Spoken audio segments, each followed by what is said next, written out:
Hermanos de Iglesia Héroes de la Fe, es un gusto estar con ustedes nuevamente en este domingo 15 de mayo para poder continuar con nuestro estudio de la primera epístola de Pedro. Un estudio que ha venido ya dándonos grandes enseñanzas a través de un par de meses, pero que no deja de sorprendernos por la gran profundidad que Pedro va a transmitir para la iglesia cristiana de la época, que no hay que olvidar que estaba siendo fuertemente perseguida por el imperio al mando de Nerón, quien acusaba a los cristianos de haber quemado Roma. Vamos a detenernos un momento para orar y pedirle a nuestro Señor que nos brinde el entendimiento suficiente para poder comprender cuál es el mensaje que tiene para nosotros, teniendo en cuenta que se nos ha dado la misión de propagar las buenas nuevas de salvación. Sin embargo, esto debe ser a través de nuestro testimonio, no necesariamente a través de la predicación intencionada en un parque, por ejemplo, sino a través de esa buena forma de actuar que debemos llevar cada uno de nosotros, y que ya en el estudio anterior pudimos aprender que de alguna manera tenemos el compromiso de soportar incluso a aquellos que nos adversen por causa de la justicia, en tanto que nuestra misión está muchísimo más allá de ser queridos o ser apreciados por aquellos que necesitan del mensaje de salvación, sino que estamos para propagar ese evangelio que nuestro Señor ha dejado para la humanidad. Nos ponemos entonces en contexto acerca de la lección del día de hoy. Pedro nos ha exhortado a comportarnos como una iglesia de testimonio firme, pero respuestas blandas frente a la burla de aquellos que no creen. En el estudio de la semana anterior tuvimos que tragar un poco grueso quizás cuando se nos estaba pidiendo de manera reiterada y de manera contundente que nuestras respuestas para con la burla, para con el escarnio por causa de la justicia, fuesen respuestas de amor, respuestas blandas, respuestas que transmitiesen en todo momento un mensaje de perdón y sobre todo que reflejasen la obra que nuestro Señor Jesucristo ha hecho sobre cada uno de nosotros, en la cual, además de una preciosa salvación, tenemos un notable cambio de carácter, con lo cual somos mansos como nuestro Señor es manso. Y nos ponía desde luego la figura en la cual Jesús estaba siendo azotado, estaba siendo vituperado, estaba siendo torturado, pero pese a tener todo el poder para detener de tajo eso y fulminar de inmediato a todos los agresores, fue manso y cumplió con la voluntad de su Padre. Por lo tanto, nosotros que somos imitadores de Cristo, debemos tener justamente esa misma actitud, aunque hay que reconocer que se vuelve muy complicado.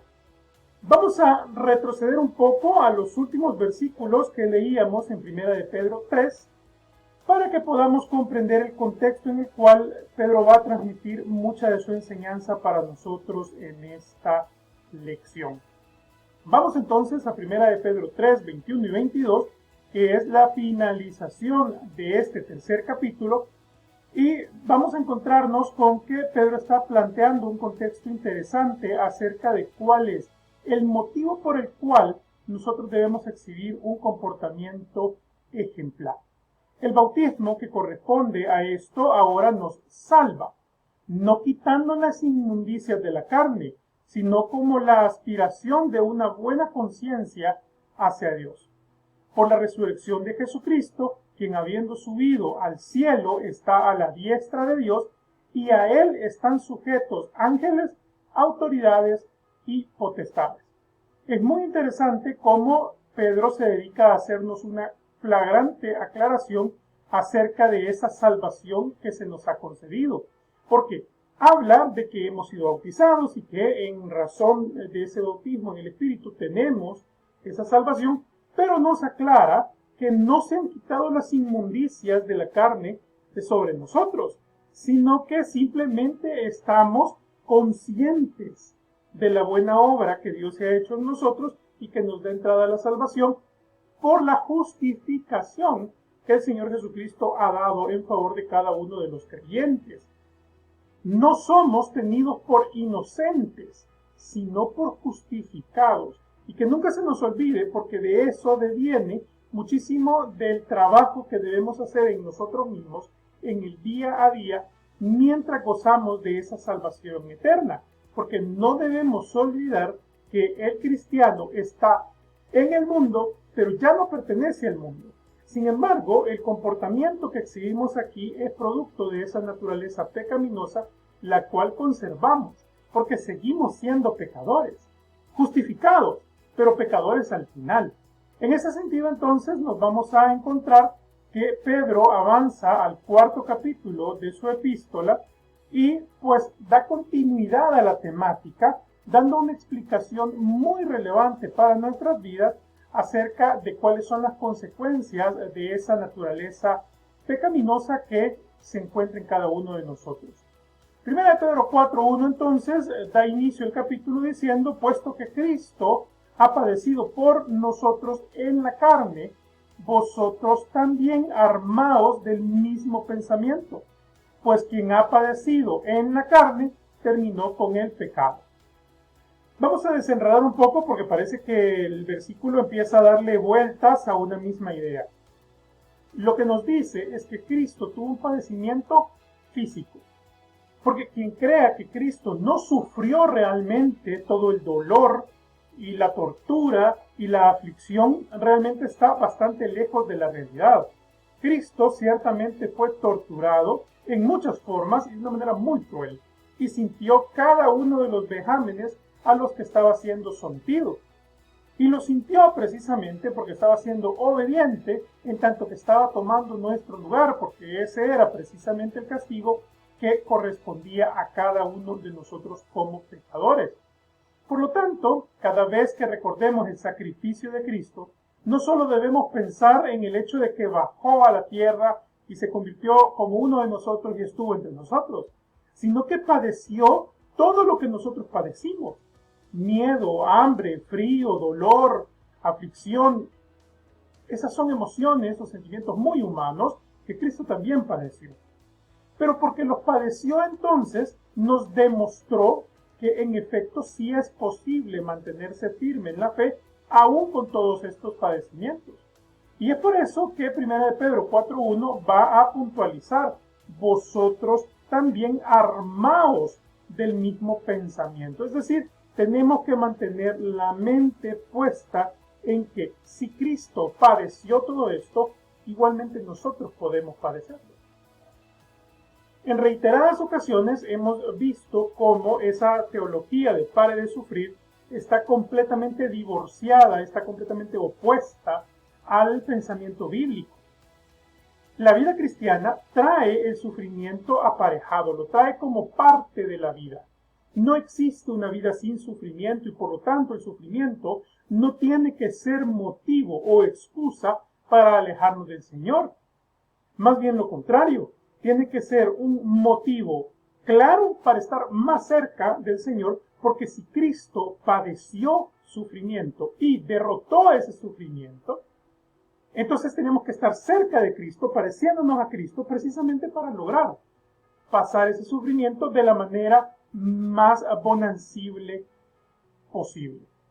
Y agrega: pues quien ha padecido en la carne terminó con el pecado. Es decir, no olvidemos que ese padecimiento del cual Cristo fue víctima es el que le dio la puerta a poder derrotar al pecado. Porque si Cristo no hubiese padecido todo lo que padeció, entonces no habría sido lógico que pudiese limpiarnos. Su padecimiento es el que le carga con el castigo por el pecado, tomando nuestro lugar. En tanto tomó nuestro lugar, entonces puede justificarnos por la fe que hayamos exhibido en su obra. Para no vivir, continúa, el tiempo que resta en la carne conforme a las concupiscencias de los hombres, sino conforme a la voluntad de Dios. Y es que acá va a hacer referencia a algo que ciertamente tenía mucha boga en ese momento, siendo que hay que recordar que se está refiriendo a muchas culturas aglutinadas dentro de una misma iglesia. La iglesia de Cristo ya se había diseminado por toda Europa, parte de Asia y por parte de África. Por lo tanto, había muchísimas culturas ahí mezcladas y ya no podía tener un lenguaje meramente para judíos. Y es por eso que habla de las concupiscencias de los hombres. Si recordamos, en lecciones anteriores hemos hablado de cuál es el concepto de concupiscencias. La concupiscencia es precisamente ese deseo carnal que da nacimiento al pecado. Ese deseo de la carne que va a instalarse dentro de nosotros y que desde dentro de nosotros va a hacer nacer esas ideas que dan a luz al pecado, como otros pasajes bíblicos nos lo han enseñado. Es por eso que la mente humana es la cuna justamente de todas esas concupiscencias y de todo el pecado. Y es en esa mente humana donde precisamente nos encontramos prisioneros. ¿Y por qué hablar de prisión en este contexto? Bueno, porque nos mantenemos en el contexto de estar en el mundo. Y mientras estemos en el mundo, las concupiscencias estarán ahí presentes. Y no solo estarán presentes, sino que también estarán muy vigentes en cuanto a la determinación del comportamiento del cristiano. Baste ya el tiempo, les dice, baste ya el tiempo pasado para haber hecho lo que agrada a los gentiles. Y aquí voy a poner un contexto amplio acerca de el por qué era necesario aclarar esto de baste ya el tiempo pasado, evidentemente, para agradar a los gentiles. Y es que hay que pensar que como se estaba refiriendo a un conglomerado multicultural bastante amplio, estas culturas tenían muchísimo de la lista que más abajo va a describirse. Muchas de estas cosas que en el versículo 3 quedan patentes van a ser parte instalada en la cultura de cada una de las iglesias que ahora son cristianas, pero que en otro tiempo habían exhibido una serie de comportamientos sistemáticos que tenían que ver precisamente con todas estas que se presentan en el versículo 3 y que muy particularmente van a concluir en abominables idolatrías. Idolatrías en el sentido que cuando una cultura pone en su sociología mental cada una de estas cosas como algo que se naturaliza, automáticamente lo está convirtiendo en parte de su ideario y, por lo tanto, cuando ya se ha normalizado y se ha convertido en parte de la conducta permanente, entonces se vuelve en una especie de ídolo que pues simplemente va a convertirse en parte del día a día, que se vuelve tanto la costumbre que llega incluso a ser una conducta sagrada, una conducta que se convierte en lo normal y que aquel que lo cuestione simplemente está fuera de la línea cultural. Y eso, hermanos, desde luego que no podría convertirse en una realidad para el pueblo cristiano. A estos, es decir, a estos que han naturalizado esta conducta, les parece cosa extraña que vosotros no corráis con ellos en el mismo desenfreno de disolución, y os ultrajan, pero ellos darán cuenta al que está preparado para juzgar a los vivos y a los muertos. Nos vamos a encontrar entonces con una aseveración que Pedro le hace a la iglesia, en la cual intenta darle una especie de consuelo, un intento de decirles, hermanos, ustedes no son los únicos. Y de hecho, lo que les está diciendo es que deben sentirse felices porque justamente están siendo diferentes, están yendo por un camino diferente al de aquellos que se encuentran en una condición de no salvación, a aquellos que se encuentran en una condición alejada de Cristo y de su misericordia. Entonces, pues le dice, mire hermanos, que no les extrañe, que no les parezca raro que esto suceda. Porque de hecho, dentro de ese desenfreno, dentro de ese alejamiento de Cristo, estas personas lo van a encontrar como normal, lo habrán naturalizado, como explicábamos en el versículo anterior, lo han convertido en parte de su cultura, la cultura del mundo. Por lo tanto, aquel que actúa diferente es obvio que va a ser rechazado, que va a ser ultrajado, que va a ser marginado, producto precisamente de que se encuentra fuera del marco cultural. Por lo tanto, de aquí tiene que venir una conclusión muy lógica. Si un cristiano no es habitualmente señalado como alguien extraño, como alguien que está fuera del marco cultural normal, entonces debe preguntarse si realmente está actuando como cristiano. Porque si no está siendo señalado, quiere decir entonces que no establece una diferencia marcada, una diferencia clara e inequívoca al respecto de su comportamiento. Y la conducta del cristiano entonces está yendo justamente por la misma línea que el resto del mundo, lo cual simplemente no puede ser posible. Y va a dejar una sentencia y final que nos dará pie a una discusión por demás interesante. Y os ultrajan, pero ellos darán cuenta al que está preparado para juzgar a los vivos y a los muertos. ¿Cómo es posible entonces, hermanos, que se vaya a juzgar a los muertos? Eso parece que no tiene demasiado sentido. E incluso se va a volver más complejo en el siguiente versículo. Primera de Pedro 4:6. Porque por esto ha sido también predicado el evangelio a los muertos, para que sean juzgados en carne según los hombres, pero vivan en espíritu según Dios. Y entonces aquí, ¿qué pasó, mis hermanos? ¿Qué pasó? Porque de repente aquí nos quedan una cantidad de preguntas espectaculares.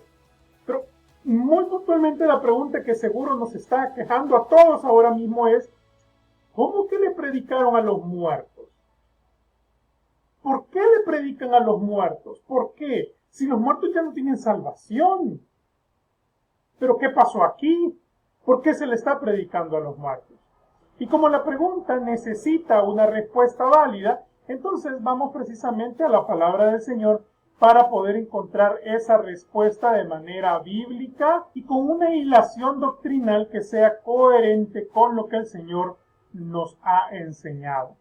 ¿Se pueden salvar los muertos? La respuesta definitivamente es no. Los muertos, los que ya fallecieron, pues ya no tienen salvación. De hecho, Hebreos 9:27 establece un procedimiento muy claro y de manera universal, y de la manera en la que está establecido para los hombres que mueran una sola vez, y después de esto, el juicio. Quiere decir entonces que predicarle a los muertos, pues ya no tendría sentido, en tanto que ya están hacia el juicio. Entonces, ¿qué pasó con el versículo que acabamos de leer?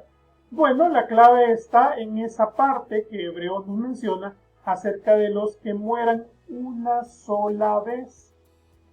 En realidad está hablando de aquellos muertos espiritualmente porque no están en Cristo. La predicación a los vivos y a los muertos en realidad está hablando de la predicación a los vivos espirituales y a los muertos espirituales. Ambas categorías son vivos físicos, de que están vivos en el mundo, pero unos están vivos viviendo en el espíritu y otros están vivos, carnalmente hablando, pero muertos en el espíritu. Y es precisamente a ambos que se les predica, porque ambos serán juzgados. En ese sentido, entonces, cuando se da la muerte física, si solamente hay muerte física y no muerte espiritual, entonces estos ya no tienen ninguna oportunidad, tienen condena eterna. Juan 5:24 nos da otros detalles importantes. De cierto os digo, estas son palabras del mismísimo Cristo, el que oye mi palabra y cree al que me envió, tiene vida eterna y no vendrá a condenación, mas ha pasado de muerte a vida. Esta es una explicación por demás clara acerca de a qué se está refiriendo cuando se le ha predicado a los muertos. Porque la parte final de Juan 5:24 nos deja muy clara la cronología espiritual en la cual se encuadra el versículo que estamos estudiando. Pasan de muerte a vida. Evidentemente, a nivel físico, pues están vivos. Todos están vivos los que están recibiendo predicación, pero espiritualmente están muertos. Y cuando aceptan a Cristo, cuando comprenden el mensaje y entregan su corazón, entonces pasan de muerte espiritual a vida espiritual. Y es precisamente a esos muertos a los cuales se les está predicando el Evangelio, porque tienen que pasar a la vida, en la vida física, para poder gozar de la vida eterna en cuanto se dé la muerte física. Y esto va a ser reforzado en Juan 11, 25 y 26. Le dijo Jesús: yo soy la resurrección y la vida. El que cree en mí, aunque esté muerto, vivirá. Y todo aquel que vive y cree en mí, no morirá eternamente.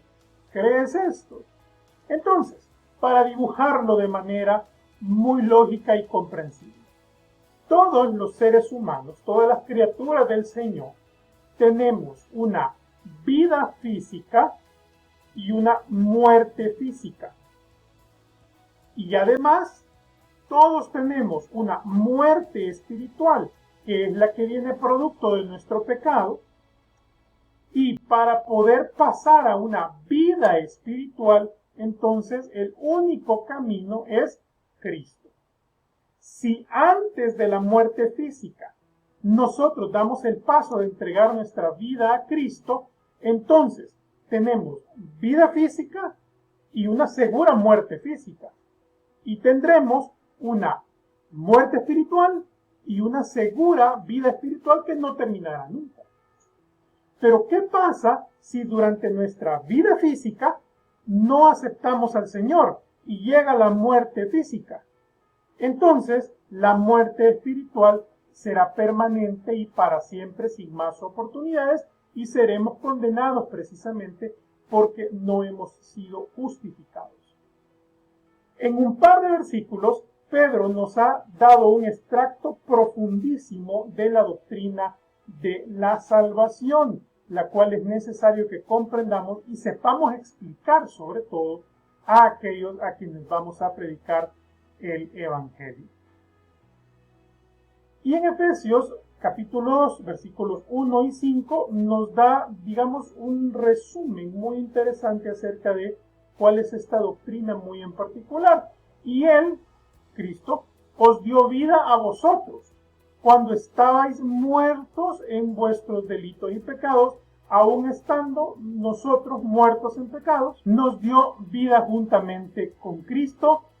Por gracia sois salvos. Nos damos cuenta cómo esa cronología nos lleva naturalmente de la muerte espiritual a la vida espiritual dentro del espacio de la vida física. Porque luego de la muerte física no hay oportunidad más allá. Y continuamos entonces con Primera de Pedro, ahora 4:7. Mas el fin de todas las cosas se acerca.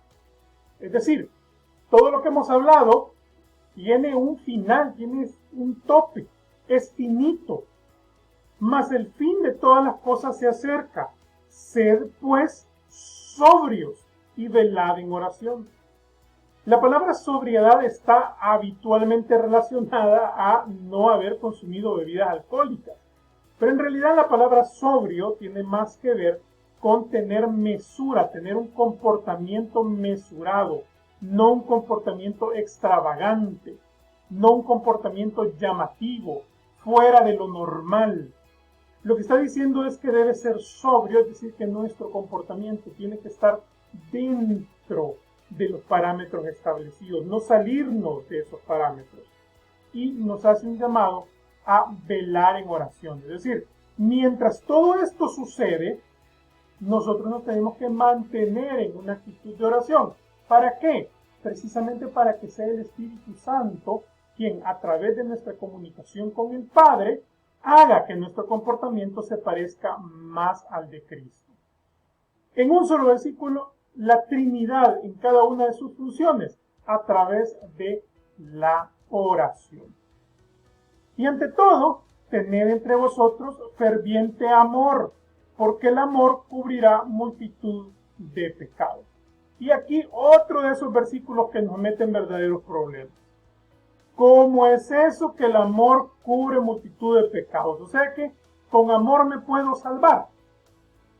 Pregunto, ¿será que lo que está diciendo la Biblia es que si hay amor yo puedo llegar a la salvación por medio de obras de amor? Pues no, no es de esa manera. La salvación es por gracia. No puedo hacer nada ni para ganarla ni para perderla. No puedo hacer nada. Pero lo que está diciendo 1 de Pedro 4:8 es que a través del amor podemos aminorar las consecuencias terrenales del pecado. Porque vamos a estar de acuerdo en que el ser humano peca y tiene consecuencias en esta tierra. Hay consecuencias espirituales eternas, por supuesto, pero las consecuencias terrenales se dan y las vivimos porque el pecado trae consigo muerte. Por lo tanto, con amor podemos cubrir muchas de las consecuencias de nuestro pecado. No se está refiriendo a la salvación ni mucho menos, sino a esas consecuencias graves a nivel terrenal que pueden venir como producto de nuestras obras. ¿Es eso licencia para pecar? No. ¿Es eso una justificación para que nuestro pecado no tenga consecuencias? No, tampoco dice eso. Lo que está diciendo es que nuestro amor por el prójimo, evidentemente, puede llegar a cubrir algunas consecuencias. Y de hecho, el siguiente versículo se ata al que acabamos de leer. Hospedaos los unos a los otros sin murmuraciones. Y si bien es cierto, la palabra hospedar tiene un sentido bastante claro a nivel del idioma castellano, donde habla de dar posada a alguien, en realidad en ese momento tenía una relación más bien con el suplir necesidades de otros. Por lo tanto, cuando habla del amor que cubre pecados, está hablando muy puntualmente de ese sentir comunitario hacia la suplencia de necesidades de otras personas que se encuentran en dificultades y que están dentro de esta comunidad cristiana a la cual Pedro les estaba escribiendo. Cada uno, según el don que ha recibido, ministrelo a los otros como buenos administradores de la multiforme gracia de Dios.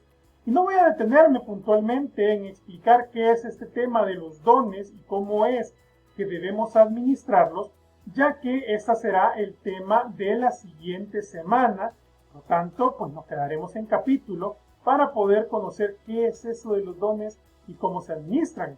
El día de hoy solamente me voy a poner en la última parte, en la multiforme gracia de Dios. Y es que nos vamos a encontrar con que el Señor nos muestra su misericordia de muchísimas formas.